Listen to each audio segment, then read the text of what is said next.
culture or like your basic necessities accessibility. In the end of the day, the conclusion is government are not that dumb to fulfill the interest one by one. Like they are not going to like fulfill the citizens one by one. They can make it as a one group, and there will be always a way to fulfill it more and effectively distribute it. Right? You shouldn't assume that it's hard for the government by jumping into conclusion that you made in 30-minute case building. Because when it comes to decision making in policies and how it's going to work and how they are going to like distribute it and distribute it based on like objective and a subjective interest, they do it for months, right? Not like in 30 minutes case building, not like in one day, for example. So obviously there will be like an end result of what we should prioritize. Like there is going to be like a result like, oh yeah, we should prioritize this first, we should prioritize this group or kind of happiness first, for example. But lastly, but the concept of happiness is itself to change, like therefore it's hard.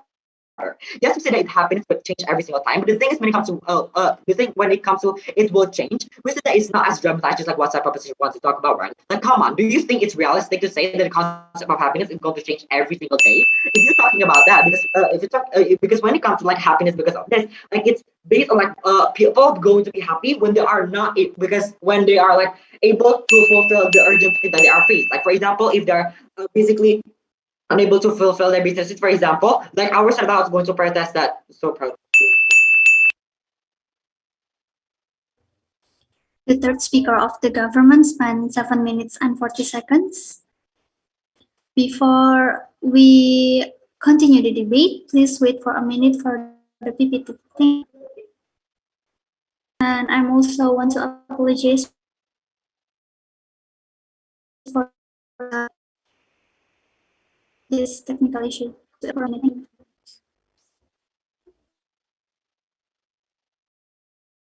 Audible? Yes, sir.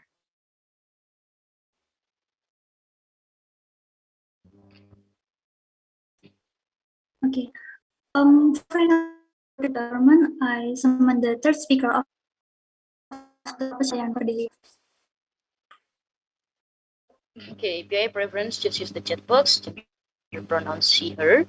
And I'm going to start my speech in 3, 2, and 1. Propositions even agree that happiness are so subjective in every individual. Proof that the policy in the future that will be created under the Sara of the House are also going to be subjective towards several people, also going to be very fluctuative based on society demands that of course going to be different in every era. For example, at first they demand a mental health protections. Government will fulfill it, but then in the next era, for example, or even the next time, they also demand more scholarships, like the policy, and those make the policy will suddenly be changed. Is where those happens on their draft when they use the parameter to create a policy that even fluctuative at the very first, ladies and gentlemen. We think exactly it will going to be more complicated and also expensive to their on their draft house. It's going to be more expensive for you to expect the government, especially government in the developing nations, that even their economic stability and also their GDP are still unstable at the very first place. Understand that the idea of policy is something that clear and stable, not based on something that even you cannot even measure at the end of the day. Second, I think there are simplistic parameters for countries called excessive coming from the proposition of House. Let's break down what makes countries considered as succeed countries. It's because of several reasons. Number one is obviously because of economic stability and also equality, such as the GDP, and also it is because of the societal welfare, right? Understand that pursuing GDP never mean that we're going to be left out our society forever. Doesn't mean that we're going to be so evil towards minorities, ladies and gentlemen. Proposition assumptions are wrong. We told you prioritize GDP means that you're going to be more easy to fulfill society happiness at the end of the day. With money, people can spend on whatever they like. People can use to like government can fulfill society demands at the end of the day. The more your GDP already increased with money, society even can use what government subsidy and so on and so forth. So based on that logic, higher GDP means that more money to afford anything that they like. At the end of the day, it will also create a happiness on our side of the house. Moreover, on our side of the house, we still consider the standards like our HDI or even civil rights index that address social issue and so on and so forth. And this different debate, we are talking about economic policy, like how the reason is why countries become rich, it is because they are aggressively pursuing their economic growth and also their GDP as a standard, for example, like China, India, Japan, that at the past they are become a poor country. If you go to their side of the house, they will focus on something that tertiary, like how Afghanistan. At the end of the day, the moment Afghanistan have a less economic power, but they are proof like they are forced to fulfill their society demand. At the end of the day, you're only going to be bankrupt, and it will only like prolong the suffering of your citizen at the end of the day, and it will never be in the interest of the government at the end. And thirdly, when you say will fulfill on the side of the house, like how the government will fulfill basic needs, not all subjectivity. We think this point are invalid. Why? Because how you can ensure like how gross national happiness index works is government will prioritize all society demands that it is so different in every classes, not only the minorities but also the elites, right? You can even say that government will only fulfill minorities or even only poor basic needs with GNH, because government will also fulfill the elites interest under the reason of it is their happiness. The problem with GNH is that it will only bias toward the majorities, terrorists and gentlemen, because their demands are fulfilled. It will sacrifice the labor when you fulfill the capitalist happiness, for example, like how the labor will feel oppressed because what capitalists want is less spending but a big income. It will lead into labor on the side of the house will have a very long work hour, or even their UMR going to be cut under the capitalism interest on big income and also less spending. Or even the next scenario, the moment you want to fulfill the interest of working class, you will only become oppressive towards the corporate, like how their income will decrease because they need to lower their work hours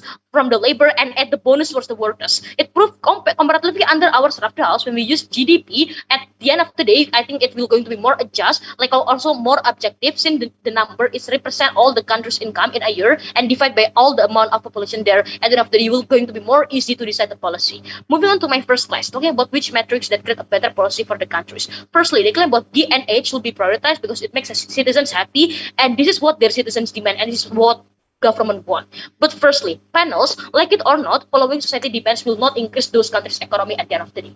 Why? Because society demands never being suitable with the government perspective. Parallel example given. Society like to do vigilantism in the market, but the government don't like to do vigilantism. Society demand government to prosper and also erase all the unemployment by creating a lot of subsidy, for example. But government are not able to do that because the countries also need proper funding for another sector. Proof it basically not in line with what government interest. Society demands not in line with government perspective at the very first place, when government need to fulfill all their society demands that have not idea in economic development, that society do not have any helicopter view and countries at the end of the day, your countries will only going to be unstable on their side of the house. Let's say the comparative. When you're using something that objective like our GDP, at least the government on our side have a certain measurement to create a policy. At least government on our side of the house have a certain parameter to create a next economic project, for example. Don't worry about like our evil policy that created, because we're also going to be considered the standard like HDI to also address economic inequality and also civil rights index at the end of the day. Second, setting GDP as a standard means that our country will pursue the economic growth first and foremost. GNH based on that will basically happiness means they need to address every sector that is very diverse, right? And those comparatively slow growth, ladies and gentlemen. The reason a lot of country become poor country is not it is because they don't use GDP as their parameter. It's because they like prioritize their society demands at the end of the day. Lastly, even in our worst case scenario, when society need to be suffer because let's say their demands aren't fulfilled on our side of the house, we think it's okay. At least our economic growth will be faster at the end of the day. The fact is India able to grow 20%, and India in 1950 still poor, but now they can enter like G20. Proof that the suffering are comparatively lower because they are able to afford those luxuries after they reach their peak, for example. Meanwhile, on proportion side of the house, they will going to be slower since they're focused on luxury things, tertiary thing, and those the suffering is also going to be longer. Moreover, let's say the best case scenario when government are able to fulfill society happiness and so on. We think it's only harming the countries in the perspective of economy grow at the end of the day. Countries and also government on their side of the house, the moment they can fulfill like society demands, will easily feel enough because they got a lot of compliment from their society. It's going to be harmful because it will only lead into stagnancy, and you will only feel enough, and you will not like have ambitious. You will not have incentive to decrease your economic growth. At the end of the day, you're only going to be bankrupt. Second class here, they claim about the happiness will lead to productivity, better economy, benefiting the poor.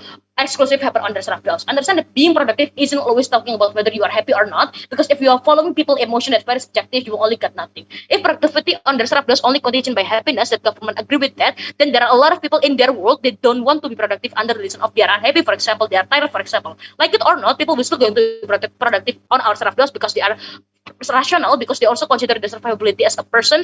They know even though they had their job, they still need to come towards the office, work well there because they need the wages to fulfill their basic necessity, or even because of the human nature to always they always become rich and richer, ladies and gentlemen. This nature already enough to pursuing the productivity and do in those country. At the end of the day, this productivity also happens on our sarapdos, even going to be better because more sustained, because our GDP at least already stable. So The third speaker of the opposition spent 7 minutes and 23 seconds. To end the case of the opposition bench, I call for the reply speaker, Mr. Yasril Surya. Hello, this is audible. Is your Starting my speech in 3, 2, 1. Ladies and gentlemen, the basis of the government team here is very much idealistic. They are talking about how, we want to prioritize happiness simply because, number one, we want able to make everyone to be happy, and secondly, it's about how this kind of economic policy will be very much down to earth and address everyone in this kind of debate, right? But at the same time, ladies and gentlemen, they also concede towards us that every kind of man happiness is different. They also agree to our interpretation that says, corporation will be, especially those CEOs, will be happy if they have more income, simply because, for example, this kind of company make more profits, ladies and gentlemen, because they have less need to provide for their safety of their labor, for example. But at the same time, they also laborers will want to be happy if they will, for example, cut this kind of companies provide more labor standards is going to cost the happiness of the CEO, for example. This proves about how very much unlikely to be used of GNH to begin with. It's simply because it's contradicting with each other. All three people is different and you have different needs to begin with, ladies and gentlemen. And this is exactly why we should let the decision of making happiness towards the general population. And meanwhile, we, as the government, we provide the means for them to get the happiness. That is money. This is the basis of the opposition team, where if we pursue economic happiness because economic standards, simply because we use the standard of GDP, it means you are able to pursue economic growth, means you are able to provide the money and also let the people use this kind of money to gain whatever they like, rather than letting the government always decide what to make people happy, right? This is the case of the opposition team. All right, let's deal with their case one by one. Number one, talking about the case of the government team, talking about how, at least under their side of the house, there's everyone going to be happy because they are able to provide everyone with happiness, right? About how, at least if they are happy, maybe they are poor, but at least they are happy, right? Number one, we believe this is exactly fit to our parameter, that happiness is exactly different with each other and thus unsuitable for economic policy, right? Meanwhile, ideally, economic policy should be predictable, at least because calculation within government bureaucracy is very hard. We already described it, but also towards the fact that this and German, under our side of the house, we already provide to you about how, sure, maybe this kind of African people in those Middle Eastern, in those kind of countries is happy, but are they happy properly enough? Maybe the standard set under the side of the, as long as they're happy, it means our goal is fulfilled. Then if this kind of African country is happy even because they are living on $1, for example, and if the same amount of same happiness exists within people in America that have $100, this kind of thing should be equal, right, under the side of the house. Even though exactly this is not incomparable, right? Both kind of countries have different kind of parameters and index to begin with. Is this proper enough to be living on? We believe that happiness is very much subjective, right? And lastly, under their point is talking about how under the at least we can make our government very much progressive. For example, we are able to cater to laborers' demand and etc. to make them happy in general, right? But we believe the question is, ladies and gentlemen, is this sustainable to begin with, right? Sure, maybe every government in the world can able to provide healthcare, ladies and gentlemen, but is it really proper enough under the side of the house? Simply, for example, if you pursue countries like South Africa and other kind of poorer countries to suddenly construct every new hospital, for example, then is this going to be sustainable enough to begin with? Even though because they are not pursuing economic development, it means they have less money to fund. This is the entire case of the opposition team to answer this kind of thing. And this is only happens under our side of the house because at least, even though, ladies and gentlemen, maybe in the short term, maybe this kind of people will be sacrificed in the name of economic growth and we already rebutted this kind of point by saying that, oh, there's existence of acceptable standards that to not actually reduce productivity because of pragmatism, but also towards the fact under also the at least is going to be the suffering is going to be shorter, but at least in the future they can attain every kind of happiness, right? They can spend it on whatever they want because they are not capable enough in government. Oh, they will have they really need to rely on government subsidies that is so much thin and so much fee simply because they are spread on every wide sectors of society. This is why we are very proud to claim the win in this debate. The reply speech of the opposition spent 4 minutes and 16 seconds. To end the debate, I call for the government reply speaker, Ms. Yohana Margita.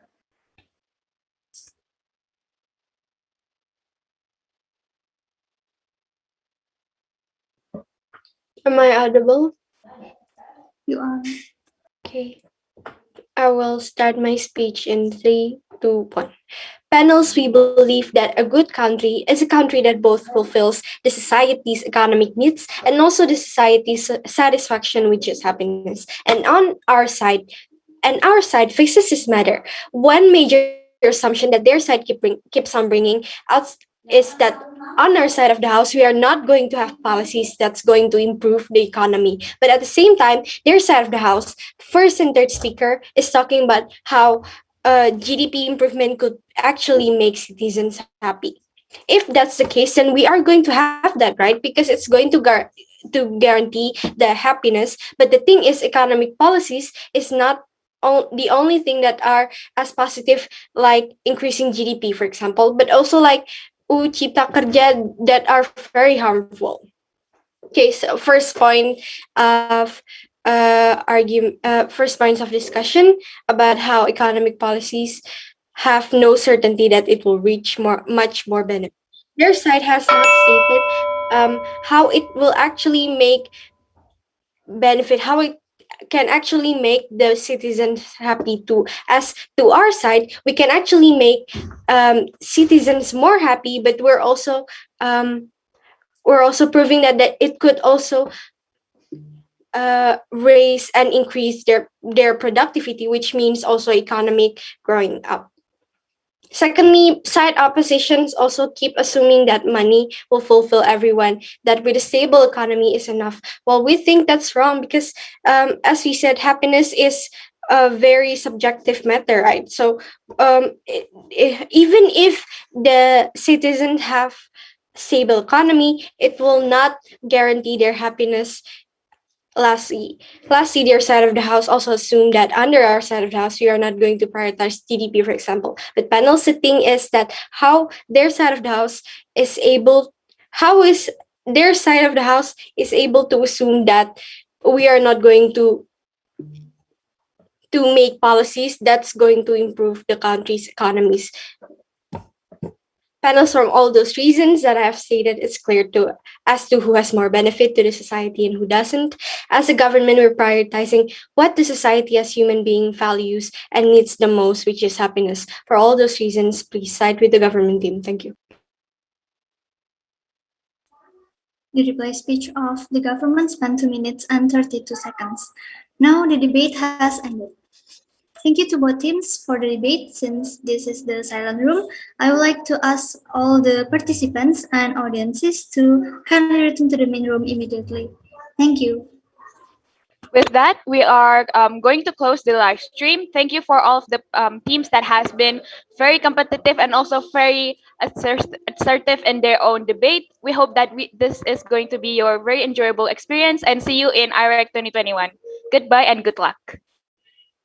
IT, you may end the live.